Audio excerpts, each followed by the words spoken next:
इंदिरा गांधी में इमरजेंसी लागू हुआ। वो इमरजेंसी मुगल राज से भी कम नहीं था, वो ब्रिटिश राज से भी कम नहीं था।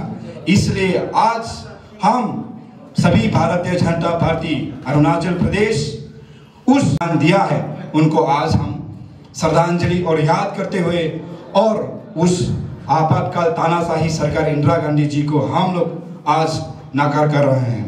चलना होगा, कदम मिलाकर चलना होगा, ये सोच भारतीय जनता पार्टी अटल बिहारी जी वाजपेयी ने लिखा था। कार्यक्रम अब मैं वंदे मातरम के लिए मैं युवती को मंच पर आमंत्रित करता हूँ। वंदे मातरम सुजलां सुफलां अमलां मातरम वंदे मातरम शुभ्रज्योत्स्ना पुलकितयामिनी पुलकुसुमिता द्रुमदलशोभिनी सुहासिनी सुमधुरभाषिणी सुखदां वरदां मातरम। हाहाकार जिस दुनिया ने हम सब ने विटनेस किया, और आज इस कार्यक्रम में काला दिवस के तौर पे हम मना रहे हैं। भारत माता की, भारत माता की। कार्यक्रम का संकल्प को आगे बढ़ाते हुए तो आदरणीय अध्यक्ष जी सभी को स्वागत कर रहे हैं। मैं आदरणीय रितम मनु जी से भी आमंत्रित करूंगा कि ताई निक्यू जी को भी उनको बीजेपी की तो एक बार जोरदार से तालियां करें। आइए कार्यक्रम का संकल्प को आगे बढ़ाते हुए आज सारे देश भर में कोने कोने पर भाजपा के कार्यकर्तागणों ने आज के दिन 25 जून को काला दिवस का रूप में हम मना रहे हैं। इसको काला दिवस का रूप में मनाने का 2-3 कारण है। हिंदी में एक कहावत है कि आपका ज़िंदगी में कहीं भी हो, कैसे भी हो, आपका जिन में जो आपका मुश्किल वक्त में आपका साथ देता है उनको कभी नहीं भूलना है, और जो आपको मुश्किल वक्त में डालता है इनको कभी नहीं भूलना है। ये हिंदी का कहावत है। तो इसलिए हम ये काला दिन मनाते हैं। और ये काला दिन, ये काला शब्द हम लोगों ने, भाजपा वालों ने नहीं दिया। ये काला शब्द उस वक्त का एक बहुत बड़ा गांधीयन चेहरा, गांधीवादी चेहरा जेपी नारायण, जयप्रकाश नारायण ने दिया। उन्होंने कहा ये इंडियन लोकतंत्र, भारतीय लोकतंत्र में सबसे काला अध्याय है, तो इसलिए ये काला दिन हम मनाते हैं। और इसका फ़ायदा ये है कि हम बुरे चीज़ को भी याद करनी चाहिए, ताकि उन बुरे चीज़ से हमको क्या सबक मिला, समाज को क्या सबक मिलता है, उसी सबक से हम क्या सुधर सकते हैं। इसलिए ये हम काला दिवस सारा देश भर में मनाते हैं। भाजपा के कार्यकर्ता कोने कोने में, मंडल लेवल में मनाते हैं, डिस्ट्रिक्ट लेवल में मनाते हैं, सारा प्रदेश में मनाते हैं, राष्ट्र ये स्टेट पे भी हम मनाते हैं, ताकि लोग समझे रहे ये इमरजेंसी क्या चीज़ है, हम इमरजेंसी से क्यों दूरी बनाए रखना है। कोई भी राजनीतिक दल आने वाला दिनों में इमरजेंसी उस तरह से तानाशाही इमरजेंसी ना लगाए, ताकि इमरजेंसी से लोगों को कितना तकलीफ़ें झेलना पड़ता है। आप सबको पता है उसी इमरजेंसी में करीबन 1 लाख से ज़्यादा लोगों को जेल में डाला गया सरकारी रिपोर्ट के अनुसार, लेकिन काफ़ी सारा एनजीओ की रिपोर्ट के अनुसार 2.5 लाख लोगों को जेल में भरा गया, यानी कि सारा देश को जेल खाना ही बना दिया।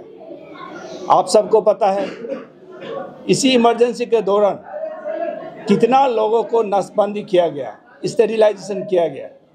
आपको इस विश्व का, इस धरती का, दुनिया के हिस्ट्री में सबसे ज़्यादा कोई देश नसबंदी किया है, उससे पहले 1975 से पहले किया है तो वो हिटलर जी ने किया जर्मनी में। उसने, आप सबको पता है कितना लोगों को किया, केवल 4 लाख लोगों को नसबंदी किया। लेकिन इस 1975 इमरजेंसी के दौरान एक ही पहला साल में 60 लाख यानी 60 लाख लोगों को नसबंदी किया गया सारा देश भर में। आप समझ सकते हैं। और इसका उम्र है कि 16 वर्ष से 70 वर्ष के लोगों तक को भी नसबंदी किया है। आप समझ सकते हैं 16 वर्ष के बच्चे बच्चियाँ जिसका शादी नहीं हुआ उनसे नसबंदी किया गया। इनसे ज़्यादा बुरी हालत आप क्या हो सकते हैं।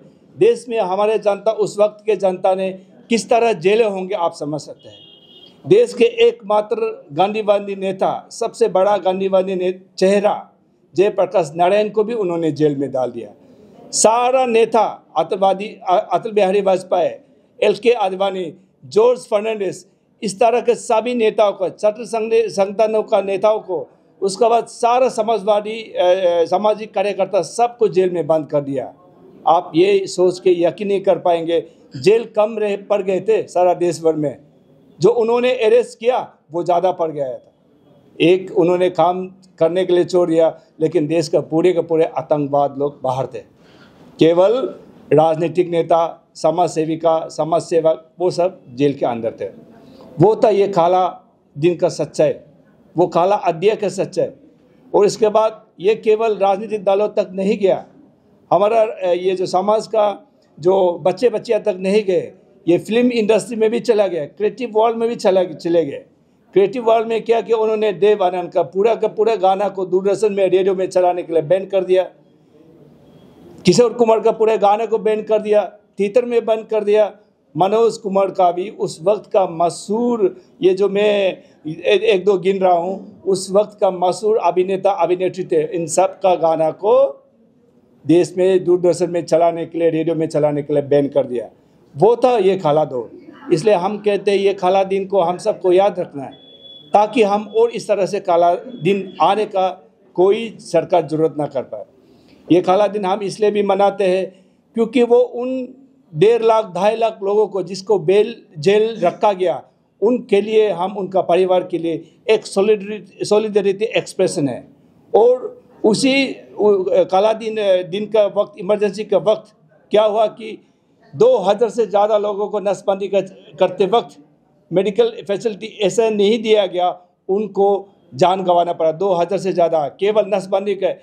दुनिया के कोई मेडिकल हिस्ट्री में आप सबको ऐसा नहीं मिलेगा कि कोई नसबंदी में जिसका मौत हुआ हो, लेकिन इस नसबंदी में 2000 से लोगों को मौत हुआ। उसी 2000 से लोगों को मौत हुआ, उनका श्रद्धांजलि के लिए हम ये काला दिन मनाते हैं, ये ब्लैक डे हम मनाते हैं। इसीलिए हम सबको याद रहना है, कोई भी राजनीतिक दल को आने वाला दिन में इस तरह से काला दिन, तानाशाही सरकार चला के लोगों को, सरकार हम चलाते हैं लोगों को भलाई के लिए, ताकि लोगों को जिंदगी को लेने के लिए, लोगों को मजबूर करने के लिए, लोगों को तकलीफ देने के लिए काला दिन हम नहीं बनाते। इसलिए हम बसपा सारे देश में काला दिन, इस ब्लैक इमरजेंसी को, उस इमरजेंसी को हम लोग ब्लैक डे के रूप में मनाते हैं। काले दिन इसी तरह हम हाईलाइट कर रहे हैं। आप देखें न काला दिन में क्या हुआ, कैसे हुआ, हम आपको बता रहे हैं। इसी तरह हाईलाइट करेंगे ताकि it's a message to the people. It's not that BJP is celebrate for the fun. We wanted to give a message to the younger generation that they should be aware of what is emergency, so that they do not repeat. And we at the present political, those person doing politics in present scenario should understand the effect of this emergency. Negative impact के बुरा चीज़ को छी, हम कोई भी चीज़ बुरा चीज़ के बारे में जानना है, केवल पॉजिटिव में जानेंगे तो बुरा चीज़ में आप नहीं जानेंगे।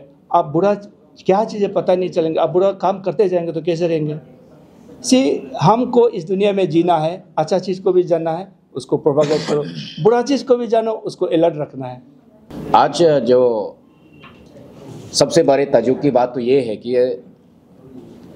जिस समय जो हमारे देश में जो काला आपातकाल जो डिक्लेरेशन इमरजेंसी जो दिया गया था, ये देश के लिए बहुत बड़ा इतिहास है। ये इतिहास को हमको जानना है, युवाओं को जानना चाहिए। और वही लोग आज कांग्रेस पार्टी आज कह रहे हैं कि संविधान खतरे में है। ये सबसे बड़ा सवाल है। जो डेमोक्रेसी को ख़त्म कर दिया, जो बोलने का अधिकार नहीं दिया गया, प्रेस का राइट को छीन दिया गया, जो बोलेगा वो जेल में डाला गया। ये इतिहास को हमको जानना पड़ेगा। लेकिन आज कांग्रेस पार्टी कहता है कि संविधान खतरे में है। सरकार के ऊपर, मोदी जी के ऊपर बोलते हैं, भारतीय जनता पार्टी के ऊपर बोलता है। ये इतिहास को जानना है। बिना इतिहास जाने बिना इतिहास नहीं लिखा जा सकता है। ये कांग्रेस पार्टी को जानना चाहिए। आज राहुल गांधी बोल रहे हैं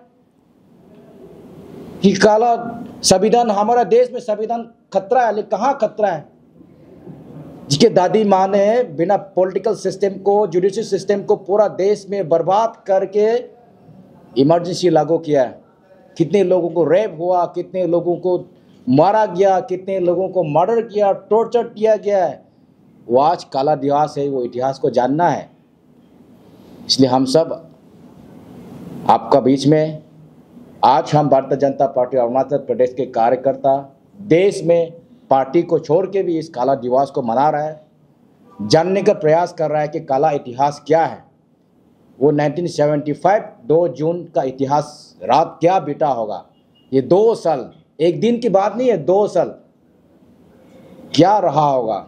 आज हम बोलने में इजी है, लेकिन वही लोग आज संविधान खतरे में बोल रहे हैं। उनको जानना चाहिए कि इस वक्त संविधान खतरा में था, लेकिन आज हमको बात पर आ रहा है कि कांग्रेस पार्टी, बीजेपी देश में 400 पार हो जाएगा तो संविधान खतरा हो जाएगा।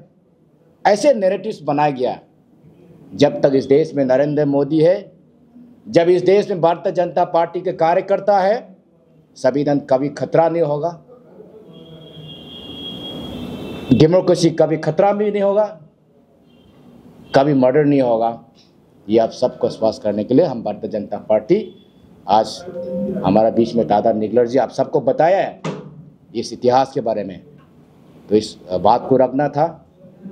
और आज आप सबको भी जानना है, मीडिया बंधु को भी, फ्रीडम ऑफ जो प्रेस है उसको भी बंद कर दिया गया था।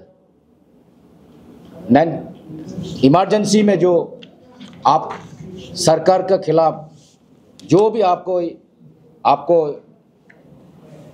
जो राइट है उसको पूरा रातों रात आपको बर्बाद कर दिया, ख़त्म कर दिया।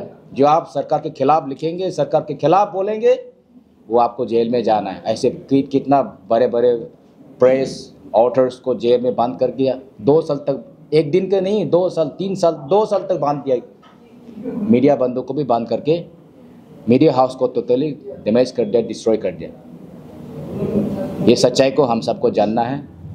इसलिए हम सब भारतीय जनता पार्टी के कार्यकर्ता आज आप सबके बीच में आए। हम लोग देश भर में, प्रदेश में, जैसे अपने दादा निगलर जी महामंत्री जी ने बताया कि पूरे प्रदेश में, पूरे देश में हम इस काला दिवस को, इस आपातकाल को हम जानने का प्रयास कर रहे हैं, लोगों तक पहुंचाने की कोशिश कर रहे हैं। जो गलत हुआ वो गलत कभी ना हो, संविधान कभी खतरा में नहीं होगा।